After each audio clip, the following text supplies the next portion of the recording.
Hello everyone, welcome back to my channel Vedanshi blog में आप सभी का स्वागत है। उम्मीद करते हैं कि आप सब लोग अच्छे होंगे। तो आज है 15 अगस्त। तो सबसे पहले आप सभी को स्वतंत्रता दिवस की हार्दिक शुभकामनाएं।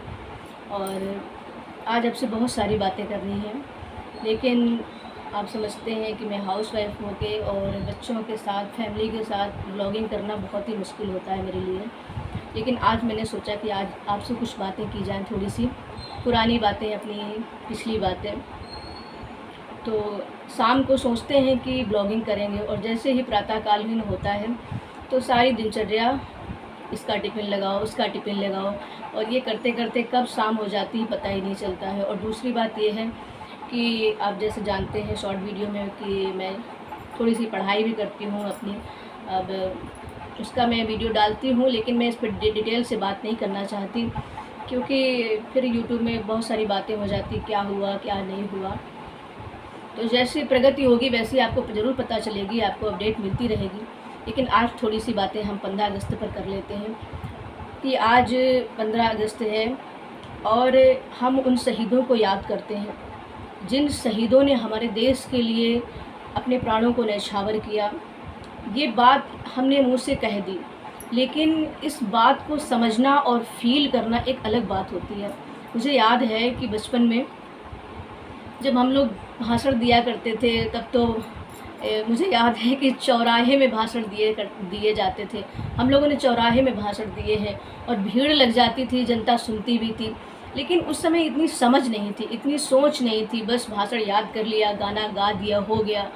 और लेकिन आज सोशल मीडिया का ज़माना है, तो हम मोबाइल भी देखते हैं, टीवी भी देखते हैं। तो उनके जो कार्य हैं, हमारे देश में जो शहीद हैं, उनके जो कार्य हुए, और आज भी जो हमारे सेना में कारगिल में जो लगे हुए हैं, जो तैनात हैं, आज भी जो सिपाही हमारे देश की रक्षा में लगे हुए हैं, तो वाकई में देख करके, सुन के अंदर एकदम हृदय द्रवित हो जाता है कि कैसे आज हम अपने ही घर पे एक दूसरे प्रति लगाव नहीं रख सकते हैं, प्रेम नहीं कर सकते हैं, और उन्होंने देश के लिए, समाज के लिए नहीं इतना बड़ा कार्य किया। तो क्या कहें, बहुत मन द्रवित हो जाता है। मुझे याद है कि एक बार हमने, आज के 15 साल पहले की बात है, कि जिन शहीदों के जो शहीद हो गए थे, उनके माता पिता और पत्नियों को बुलाया गया था सम्मान करने के लिए। तो मैंने वहाँ पर एक गीत गाया था श्रद्धांजलि पर, शहीदों के लिए। तो उस समय खैर उम्र काफ़ी हो चुकी थी, समझ थी। मुझे याद है कि जब मैंने गीत गाया तो वहाँ के जितने भी माता पिता थे जिनके बच्चे शहीद हुए थे, वो झरझर आंसू बह रहे थे उनके, और मेरा भी हृदय एकदम द्रवित हो गया था। लेकिन आज जो भावना है, आज मैच्योरिटी है, तो वाकई में लगता है कि उन शहीदों ने कैसे इस देश को आज़ाद किया, और वाकई में आज हम उनको श्रद्धांजलि देनी चाहिए। तो मैं उन 2 पंक्तियों को सुनाती हूँ जो मैंने उस समय गीत गाया था। और एक बार 7th में भी, जब मैं क्लास 7th में पढ़ती थी, तब भी मैंने गीत गाया था। तब एक बहुत ही बुज़ुर्ग व्यक्ति बैठे थे और वो भी रोने लगे थे। तो तब भी खैर उतनी समझ नहीं थी, लेकिन आज समझ है। तो आइए हम हृदय से आज उनको श्रद्धांजलि देते हैं, उन शहीदों को जिन्होंने हमारे देश की रक्षा के लिए अपने प्राणों को न्यौछावर कर दिया। बहुत ही सुंदर गीत है, आप सुनिए। कि दीप उनकी कबर पर जलेंगे सदा, दीप उनकी कबर पर जलेंगे सदा, जिसने सर दे दिया है वतन के लिए, जिसने सर दे दिया है वतन के लिए। पुष्पमाला समर्पित हमारी उन्हें, पुष्पमाला समर्पित हमारी उन्हें, खून जिसने दिया है वतन के लिए, खून जिसने दिया है वतन के लिए। गोली गोलों की बौछार होती रही, गोली गोलों की बौछार होती रही, कि सर पे बांधे कफन वो डटे ही रहे। याद क्यों याद क्यों न दिल से आज उनकी करें, रो रही भारतीय के रतन के लिए। दीप उनकी कबर पर जलेंगे सदा, जिसने सर दे दिया है वतन के लिए। धन्य उनका धरा पे जन्म हो गया, धन्य उनका धरा पे जन्म हो गया। कीर्ति उनकी अमर विश्व में हो गई। देशवासी सभी अर्चना करे रहे, देशवासी सभी अर्चना करे रहे। शीश झुकता हमारा नमन के लिए, शीश झुकता हमारा नमन के लिए।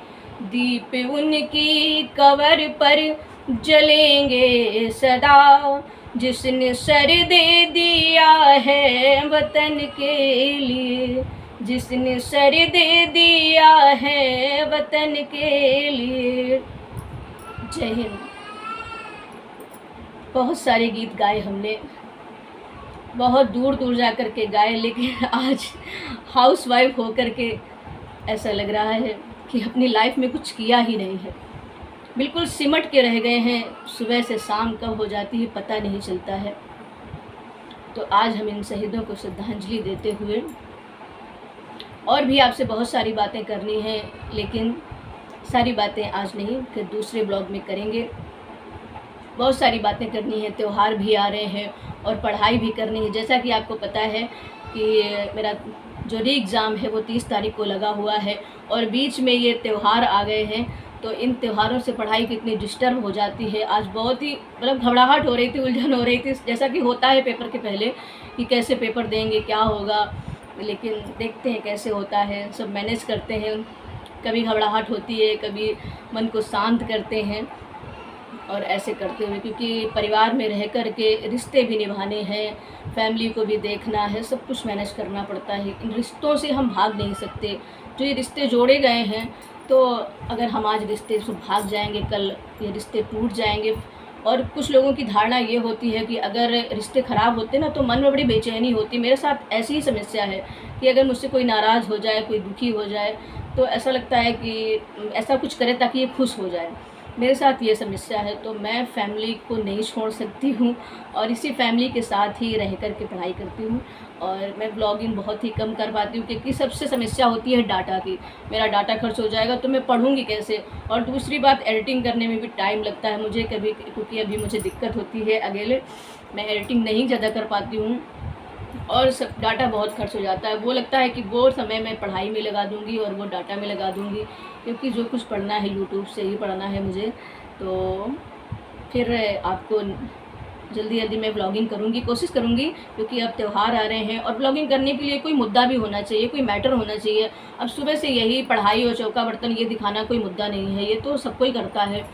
कैसे अब दिनचर्या है, कभी हम जल्दी उठ गए तो हमने उसका ब्लॉगिंग कर दिया, लेकिन कभी कभी देर भी हो जाती है, क्योंकि हम बच्चों के साथ, कभी बच्चा हमारा 12 बजे सो गया तो हम जल्दी उठ गए, कभी हमारा बच्चा 4 बजे सो रहा है, 5 बजे सो रहा है, तो हमें सुबह उठने में दिक्कत होती है। हमारे साथ ये समस्या है, इसलिए मैं फालतू का ब्लॉगिंग नहीं करती हूँ।